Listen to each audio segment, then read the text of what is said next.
ఈరోజు అఖండ 2 premiere show పడింది. ఈ సినిమా ఇండస్ట్రీలో ఉండే కొంతమంది పెద్దలు 5వ తారీఖు ఆపి ఏదో సంకలు గుద్దుకున్నారు. 5వ తారీఖు ఆపటం మాకు మంచిదైంది. ఎందుకంటే 5వ తారీఖు మించిన రెస్పాన్స్ వచ్చింది. 5వ తారీఖు మించిన బ్లాక్ బాస్టర్ వచ్చింది.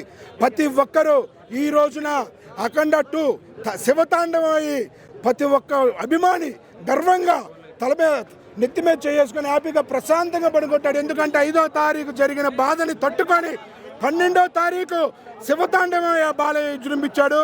నేనైతే డైరెక్ట్గా శివుని చూడలేదు, చూసే ధైర్యం లేదు. బాలయ్య బాబుని చూస్తున్నంతసేపు నా కళ్ళ ముందు శివుడే ఉన్నాడు.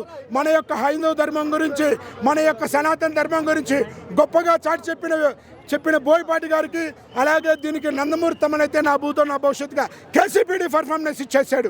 ఆబ్వియస్లీ శివతాండవం ఆ శివుడికి భూలోకానికి వచ్చి తాండవం చేసినట్టుంది. బాలయ్యకి ఏం చెప్తారు? బాలయ్యకి ఆల్ ది బెస్ట్ చెప్తాం.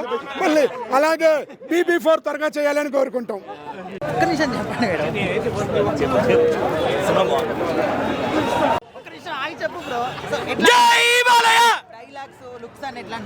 చాలా బాగుంది మూవీ. హైలైట్ పాయింట్స్ అంటే ఏం చెప్తారు? అది మీరు సినిమా చూస్తేనే అర్థమవుతుంది. అది నేను చెప్పకూడదు కానీ బట్ సినిమా చాలా బాగుంది. Please do watch in theatres. అంటే మన ధర్మం గురించి ఇదంతా ఎట్లా అనిపించింది స్టోరీ? బాగుంది బట్ నేను ఏం చెప్పొద్దు. But please do watch in theatres. అంతే. కానీ ఒక్కటి చెప్పాలి, తమన్ భయ్య మ్యూజిక్ మెంటల్ ఎక్కించాడు. కూర్చుంటుంటే కింద సీట్ నుంచి వైబ్రేట్ డుబ్ డుబ్ డుబ్ డుబ్ డుబ్ అని వస్తుంది. అమ్మా, బేసికలీ బాలయ్య ఫ్యాన్స్ ఏం మిస్ అయ్యారో అది దొరికింది. కొన్ని సీన్స్ అయితే నేను చెప్పలేను, sorry. But please do watch in theatres and no spoilers. Please. జై బాలయ్య.